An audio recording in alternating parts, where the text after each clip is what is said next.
we back in another reaction video. I already know what's going on. It is so much crime. Today we are into Detroit rapper shoots enemy in jury store 3 months after best friend killing. Revenge killing. You heard?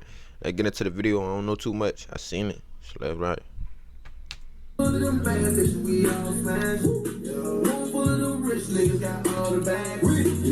with all woods every day. I talk to Drake and make sure my dog good. Took a L on the stick, but it still ain't no. Your friends keep dying, you ain't drop shit. Oh, y'all heard him before. It's breaking news that we've been following all morning long.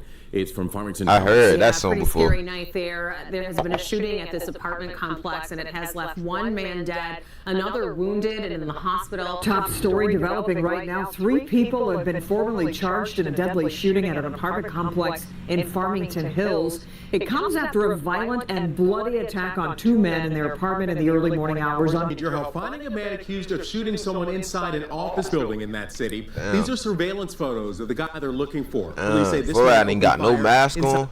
Violation off the road. Violation. Boy, ain't got no mask on.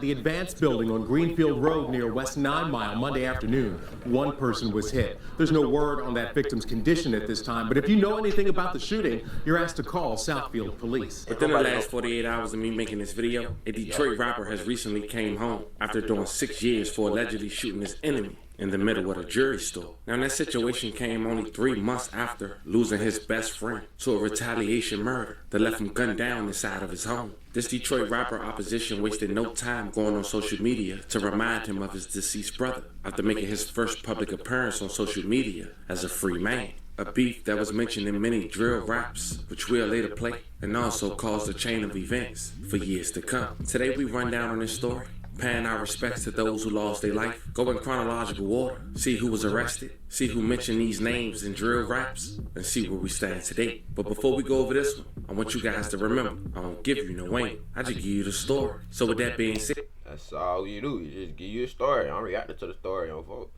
Don't come after me, bro.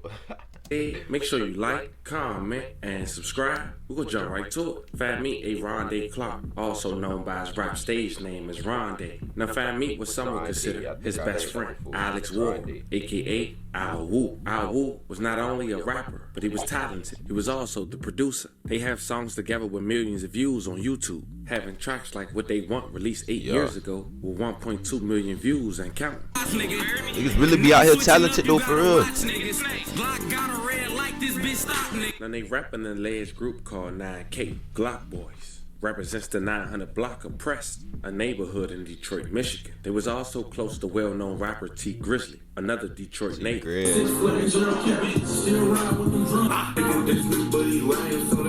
That's the go-to fucking nigga T Grizzly made some go-to crazy stories on bro.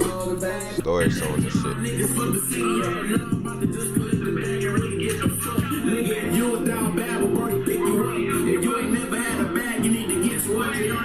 About 8 years ago, Al Wu had made enemies with an alleged well-known gang based out of Detroit, Michigan, named Cash Gang. And this allegedly had a story went. A man was robbed. His father had put a hit out for the men who allegedly robbed his son. In return, allegedly, Al Wu had took that hit, and the people who was allegedly responsible was Cash Gang. So Al Wu had wanted to book the guy for a show. He wouldn't do it. So then he asked for a verse, and that was given. But instead, a guy who went by the name of Fat Tay, a part of Cash Gang, he was shot at a Detroit show where fellow gang member Lonnie was performing. But Fat Tay didn't die. And one way or another, Cash Gang ended up finding out that Al Wu was allegedly responsible. So ever since that day, it was on the floor. Now a fellow Cash Gang member will later confirm this in his song, which we'll later reference to in the video. But shortly after, October 15th, 2018, Al Wu had lost his life after being gunned down inside his own home. But he wasn't in Detroit. It seemed he was happened 2018. To a suburb apartment complex in Farmington Hill, what police at the time described as not random. It was around 1:15 a.m. Yeah, you already know they called that. The perpetrators jumped over to his balcony from the outside and started shooting from outside the balcony. The balcony, how they knew? But unfortunately, the balcony. 22-year-old Alex Ward had succumbed to his injuries. How they knew he was in there? And love condolences to his family. It's breaking news that we've been following all morning long. It's from Farmington Hills. Yeah, pretty scary.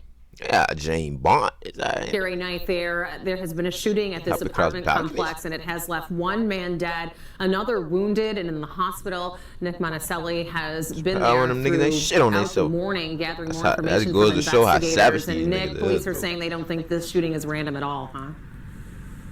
No, I'm not sure if they know exactly what the shooting was about, but obviously they have one victim they can talk to. One is in the hospital and one is dead after the shooting. Right here behind me, all of these evidence markers laying out either key pieces of evidence or potentially shell casings. There are 32 different markers out there, so a lot for the investigative unit and the evidence technicians to go over. Now, I want to show you some video. The bullet holes in the side of the window tell the investigators a whole lot about this shooting. They are saying that the shots came from outside of the unit into it, also through the two windows and the door wall as well. So whoever was behind this fired a whole lot of shots. Inside, as you said, two men were shot. One of them killed, another one is in the hospital and is expected to be okay. What we don't know, though, is what happened here. What's the motive? What was the argument? What was happening? And that's something that the detectives obviously have to try to figure out.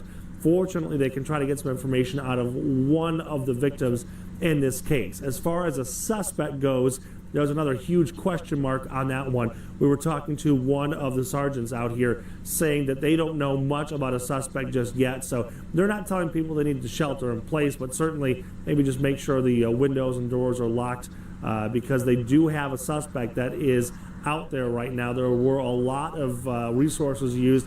They had sheriff's departments out here, canines looking for evidence and maybe trying to get a track of a potential suspect. So, as I said, there are a lot of questions here, not a whole lot of answers, but hopefully the one surviving victim can at least tell them what they were looking at or what the shooting was about and who may be responsible.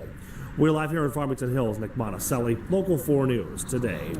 Now, what you didn't hear in that news clip is that 3 people was later arrested that night. When 911 calls started coming in, police said an officer saw a speeding vehicle in the area and stopped it. He arrested 3 occupants, and they were charged with murder. One was Malik Williams. Violation, bitch. These niggas dumb. There's no way. 20 years old at the time. At just 20 years old, Malik had an extensive criminal record and was released out of federal custody earlier that month on October 2nd. Another suspect was 22 years old at the time. He was considered to be a landscaper with an outstanding warrant in Pennsylvania. He was facing 8 felony counts. He ended up turning into a witness, which we'll later talk about. The other suspect was Stephen Davis, 19 years old. All 3 were so young, but threw their life away before it even started. Top story developing right now. 3 people have been formally charged in a deadly shooting at an apartment complex in Farmington Hills. It comes after a violent and bloody attack on 2 men in their apartment in the early morning hours on Tuesday. The arraignment happened a short time ago, and our Rob Maloney was there. Rob? Yeah, Devin, Kimberly, here's the thing. The Farmington Hills police were exceptionally tight-lipped about this when this shooting happened. They didn't say much, and now we know why. It turns out that just minutes after the shooting, an alert police officer discovered a speeding car in the area, made a stop, made the arrest, and now they've arraigned the 3 men he arrested. The memorable murder scene that left 22-year-old Alex Ward dead and friend Malik Lewis injured violently shook this quiet Farmington Hills neighborhood early on Tuesday.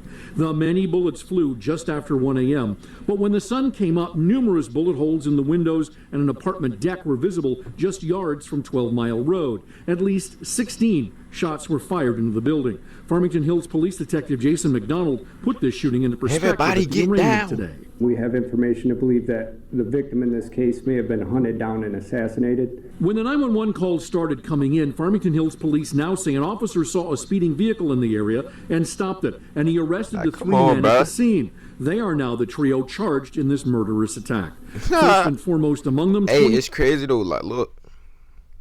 Them boys ain't even make it 24 hours, bro. What did you... Look, man. Why is he speeding? Let me play the video. Year-old Malik Thomas Williams of Detroit. He's facing 10 felony counts, including open murder, felony firearms, felon in possession, assault with intent to murder, and discharging a weapon into a building. Williams has an extensive criminal record and just got out of federal custody on October 2nd. He looking at that book, 22-year-old Jameer DeMarco Brown Gray of Detroit is a landscaper, but also has outstanding drug warrants in Pennsylvania. He's facing 8 felony counts, including open murder and felony firearms. And finally, 19-year-old Stephen Dionel Davis of Detroit. He's also facing the same 8 felony counts as Brown Gray. Now, the Oakland County Drug Task Force was involved in this case. We had the 3 of them enter either not guilty pleas or stood mute, which means they were pleading not guilty. They have a probable cause hearing at the end of the month. We're looking at a preliminary exam where we're likely to get a little bit more information on the case coming up in November. Now, while all this going on, alleged Cash Gang member Big Key has been dropping music and rising in the hip-hop community. He dropped a song titled FTO with over 5 million views and counting, less than 2 minutes. And remember we talked about his alleged fellow gang member that was shot at the show? Well, he mentioned Tay. Check it out. I can see us winning in the future like I'm raving. Y'all heard about what happened to Fat Tay? Niggas paying more, bro. Now at this point, Al Wu lost his life. Stepping in 2019, Rondé know he could possibly be next. So he stand on his P's and Q's until eventually he spotted an op or opposition at a local jewelry store. It was February 4th, 2019, at around 1:45 p.m. Officers have responded to the Evans building on Greenfield Road for a report of a shooting. The victim and other witnesses told police that the suspect pulled a handgun from his pocket and shot at the victim, firing 1 round into the victim's body. And the man that was shot was identified as J.B. Purpleheart. Now, Rondé ran from the scene to eventually send his picture on the local news later that night. Need your help finding a man accused of shooting someone inside an office building in that city. These are surveillance photos of the guy they're looking for. Police say this man opened fire inside the Advance building on Greenfield Road near West 9 Mile Monday afternoon. 1 person was hit. There's no word on that victim's condition at this time, but if you know anything about the shooting, you're asked to call Southfield Police. Rondé was sentenced to 10 years in prison. He took a plea and was charged with assault with intent, great bodily harm, less murder, or by strangulation. But he only ended up doing 6 years. And while Rondé was serving that time, the man who killed his right-hand man was sentenced in 2021. And during the sentencing, Renita Ward, Alex Ward, a.k.a. Al Wu Bomb, said the following, quote, "He was my only son. He had a heart of gold. He would give anything to anyone who asks for anything," end quote. During this time, the friend that Al Wu was with was also identified as Malik Lewis. As mentioned, he survived. Ms. Ward says she moved her family from Detroit to Farmington for a better life. Since losing Alex, she hasn't been able to return to work. She no longer trusts people or hosts family dinners. She says she can't even attend church like she used to because she's reminded of seeing him play drums there for services, and that's simply too painful. The mother quoted, "Lit up my world. When he walked into the room, he had this smile, and if you were down, he'll make you smile," end quote. Her son left behind a toddler who asks where his daddy is. She added, "It's hard to tell the child, your daddy is not here, and I can't take you to him. He doesn't understand," end quote. And right before the sentence was handed down, she quoted, "I wish they could suffer like I'm suffering. Not a day goes by that I don't cry." She said through the tears, quote, "Why him? When he did nothing to them? Why my son? He gave back to the community. Why?" End quote. Now, Stephen Davis, 20 years old, he was set to serve 20 to 60 years in prison for second-degree murder, which he pled no contest to in July 2021, as well as assault with intent to murder, discharging a weapon at a building, causing injury and possession of a firearm, and the commission of a felony. He cooperated, so he had a lesser sentence, and the Family TV requested his interrogation to know exactly what happened, so be on the lookout for that as well. His other 2 co-defendants, Malik Williams, 20 years old, he was convicted July 31st, 2021, following a jury trial. He was sentenced to 60 to 90 years in prison for second-degree murder and concurrent sentencing for assault with intent to murder and discharging a weapon at a building causing injury. He was also sentenced to 2 years for possession of a firearm and the commission of a felony. Jameer Gray, 21 years old at the time, he avoided trial by pleading no contest to second-degree murder, agreeing to a minimum sentence of 40 years in prison for the homicide and 2 more years for firearm. All them boys fried. But at sentencing hearing, Jameer told the judge he was withdrawing his plea and wanted a new attorney. He quoted, "I didn't understand. I was forced to take the deal, because if I didn't, who knows what would have happened." He also claimed his court-appointed attorney never did what he asked. Quote, "No, I don't want the deal. No, I don't want the deal. No." Unfortunately, he was denied. Now, while all this is going on, Rondé is chopping down his 10-year sentence. only having to serve 6. And on February 27, 2025, he will finally walk out them gates. That's all I need to know. You gotta have that talk like he that in here, ho. Yeah, they know ain't nobody dropping me with my PO. Yeah, found out she was fucking me, he beat her to a hoe. They know I keep it on me, dumb as fuck, think I don't. Yeah, now the Glock goes, turn to a ghost. I done let my bitch moan, and he turned into a hoe. I don't ask him what he on, cause I know that he on go. He sound convincing on them songs, but we know that he a hoe. Yeah, fuck freedom niggas too. They was waiting on me to touch. Now let's see what niggas do. Y'all dogs swear he a op. Nigga, who the fuck is you? While you ahead, you should stop. I hate to kill you. Yeah, mama on my head. Nigga begging me to stop. I bitch trying to fuck. I told her, I need to drop. How the fuck this nigga gang? He ain't never sent a shot. Shit around my daughter age. My daddy let me shoot the Glock. Yeah, 50 on that glitch. 100 on that yacht. You survive, you for sure gonna need a surgeon and a doc. And a miracle. Hey, free my nigga RJ. He's serious. The Glock closer. Now it didn't take long for a Cash Game member to respond to Rondé coming home. Quote, it's 2025. Don't get out here thinking it's 2019. Gonna get sit right with your mans. You know what they say, fam. Once a body drop, there's no returning back. It only takes one person to want retaliation. It's a never-ending cycle. Everyone who we affected, I don't know this real quick. Want to send love of condolences. And everybody who lost their life, want to say once again, rest in peace. A love of condolences to you guys' family. Fam, there you have it. This was the story of a Detroit rapper who shot his enemy in the middle of the jewelry store 3 to 4 months after his best friend was gunned down in his own home. Recently come home after 6 years with his enemy reminding him of his deceased friend on day 1. Let me know how you guys feel about this one in the comments. Don't forget to like and subscribe. Man, hey, not gonna lie, the beef is always on, my boy. Hey, I don't know too much about Detroit. I know about V's and shit like that, you know, like famous rappers. And I know the nigga Cash Game Key too. I know that, but I heard a couple of his songs, like the FTO song. But I know that shit wild, man.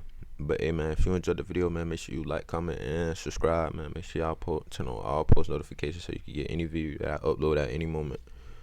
Man, maybe about another reaction video. We out.